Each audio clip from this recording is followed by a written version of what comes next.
Hi, my name's Matt Widgery from FramedPlanet.com. In today's episode, I'm going to be doing a head-to-head between two Fuji cameras that you may be considering weighing up between the two to see which one you're going to buy.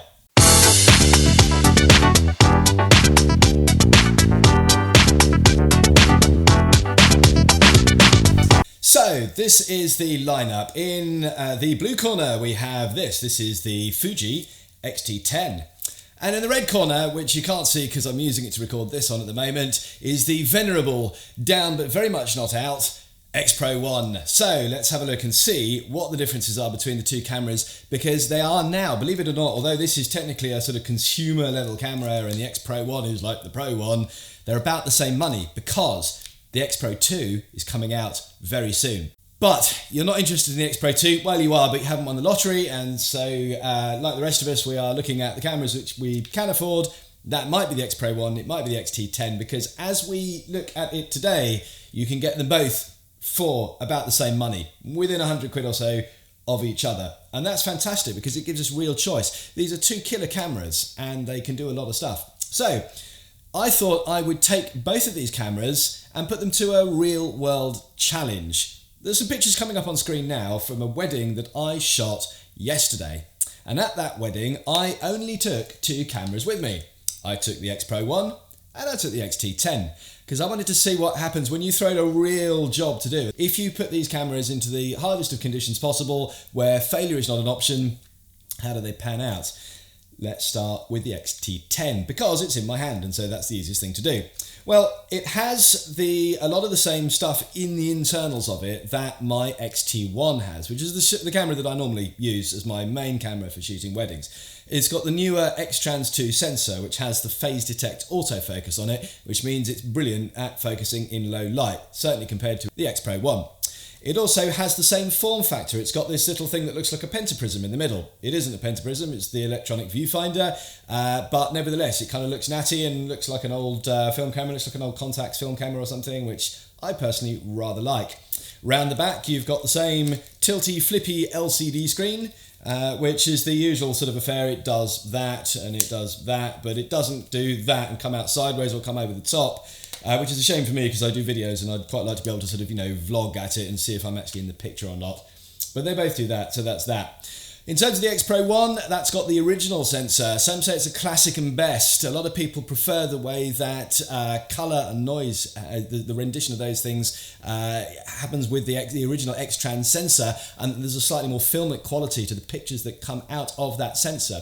And that's why even now, we're looking at almost 4 years after the launch of the X Pro 1, it is still a favourite amongst not just wedding photographers, but all kinds of photographers, portrait photographers, and lots of other people who just really like the way that it actually renders images. Also, it is still the top of the range rangefinder camera that Fuji do. Okay, admittedly only for another few weeks until the X Pro 2 comes out, but nevertheless it is the flagship camera, and it feels like it when you hold it in your hands. It's a lot bigger and fits your hand a lot nicer than the dinky little X-T10. That optical viewfinder is obviously a classic, and those that really go for that really love it. There are pros and cons though. If you're shooting primes, it works really well. If you're shooting with, somewhere in the sort of 16 to 55 range, 18 to 55 range, it works really well for that. If you are more telly than that, the little kind of like internal things on the viewfinder don't zoom in. I was using it on the 18 to 135 lens, and as soon as it got beyond 55, it couldn't kind of like tell me where the frame was anymore. So that wasn't perfect, but nevertheless, it's a brilliant camera, and just the feel of it and where all the buttons are and how it's all laid out, it's fabulous. Really nice and easy to use. In terms of weddings, this one is better in low light, not because of the ISO or performance or anything like that, they're about the same from that point of view, but because of this newer phase detect autofocus system, it just is able to lock onto things better than the X Pro 1. This basically is the same as the X-T1, it just locks onto things and does its job. With the X Pro 1, you really have to find like an edge of some contrast somewhere. If you're trying to focus on someone's face and it's low light, it probably won't work. You have to go for something where there's contrast. So I usually go for like a neckline or something like that, or like a collar and neck, so that you've got like a just bit of a transition there of contrast that the camera can lock onto. It does struggle a little bit like that, and that is one of the things that Fuji have got better at as time's gone on. But this was the original. Things weren't quite so good in those days. However, it's still a lot better now than it ever was at any point in its history, because it's had so many firmware updates that autofocus is a lot snappier than it ever used to be. And also the other thing which is brilliant about the X Pro 1 is how good it feels having adapted lenses put on there. So I use a lot of the old Nikon manual focus lenses on there and things like that. It works really well with them. That being said, I have to give that point of using manual lenses to the X-T10 also, because the X Pro 1, the focus peaking in there is only white. There's no red or blue. So in a lot of situations, if you're trying to sort of lock onto something where the edges are white already or shiny, or it's a very bright look to the picture, you may struggle to see the little sort of white highlights around the outside of the in-focus bit. What I like doing, and it works on the X-T10 and on the X-T1 as well, is have the viewfinder showing in black and white and then have the red focus peaking on there. And that means that I don't have any other colours to distract me. There's no brightness or anything will distract me. I can just literally see the red bits against the black and white. It shows up really clearly, and it's my favourite way to use old manual lenses with these cameras. And I have to say that having the different coloured focus peaking is a win for the X-T10 on this occasion. The other thing that I did use a lot more was the classic chrome simulation. That is something that I adore on my X-T1, and it's something that I was just as pleased with because it's identical on the X-T10. It is missing from the X Pro 1, and that's something that they never did deal with in firmware. Maybe it's just a difference between the original X-Trans sensor and the newer one, but maybe they were just holding something back until people bought the X Pro 2. There's got to be a reason why people are going to spend all that money on getting the newer camera, I'm sure. So that was another thing that I would actually award the points to the X-T10 for.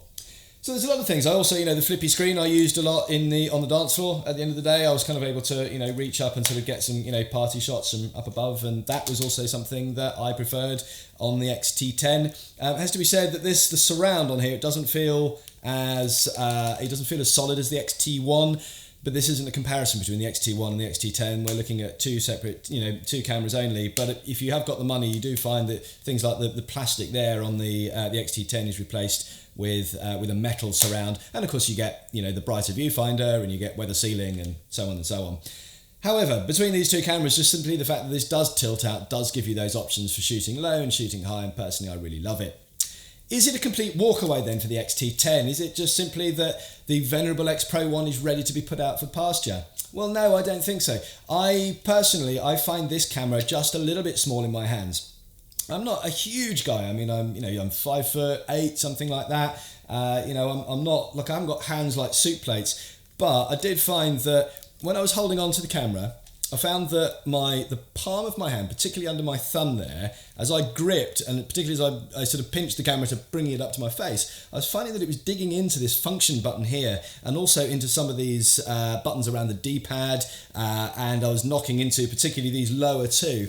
And I did find that excessively frustrating when I picked up the camera to take a picture, and suddenly it was making me change film simulation mode, or it was going into movie mode, or it was hitting that is set up to do the Wi-Fi at the moment, so it's kind of like putting the Wi-Fi on for me.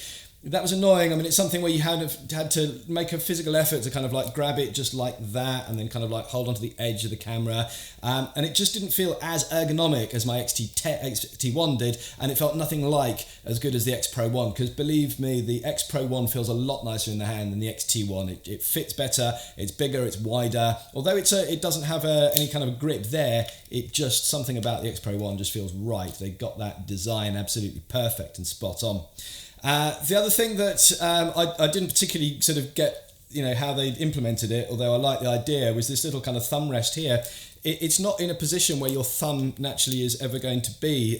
It's way too far over to the edge there, and I actually would have preferred them to have something up here, something, like those things that you retrofit that fit into the hot shoe there to grab hold of, because when you got the camera there, there's no way your thumb is kind of going to be there. Like you're not going to hold a camera like that, and if you do, it really kind of like puts strain down your arm, and just it doesn't feel right whatsoever. So ergonomically, this camera doesn't win as much as the X Pro 1, but overall, the shooting experience between the two, this was the one that I was reaching for. And if I had to only shoot one of these cameras and have like a double, so like twin bodies of the same camera to go and shoot a wedding with, I would actually recommend to people that they went with two X-T10s rather than two X Pro 1s if they couldn't spring for the X-T1 or wait another couple of months and spring for the X Pro 2 when that comes out. It is that good a camera. It really does, in terms of the way it feels and gets the job done for you. It really can do a professional job in the toughest of situations, and that has to be commended in a body that, even when it was first out, was less than £500, and you're starting to see them on the second-hand market now for sort of £400 mark. It's about 500, maybe 600 US dollars. It's amazing that you can get this amount of camera at that price point. It's fantastic. And also on some of these first generation lenses, you can pick up incredible deals too. You can pick up, one of these 35mm 1.4s for £200 or £300. The 18 f2 you can have for similar money. You can have the 18 to 55, the 2.8 to f4 lens, which is exceptionally good. And you can pick one of those up for £200 or £300 as well. So for not a huge amount of cash, you can build yourself up a very capable system, which is not only capable of doing some amateur work and some keen hobbyist stuff, but if you want to make the foray into taking on some professional jobs, you won't find that your equipment lets you down. However, that being said, there are plenty of professional jobs where you will need the cameras to be weather sealed and of a more robust build quality. And so although I would definitely say that this is a good starting point, if you are thinking about taking on paid jobs, just for peace of mind, I would go for the X-T1 because it's better built, and I have yet to see any X Pro 2s. I'm hoping that I'll be able to get one for this channel to review when it comes out. So that's it. That's all I've got to say on those two cameras. They're both brilliant. The X Pro 1 is still my favourite in my heart. I love it dearly, but this is the head over heart option for many people. Thanks very much for watching, and I'll see you again soon. Cheers.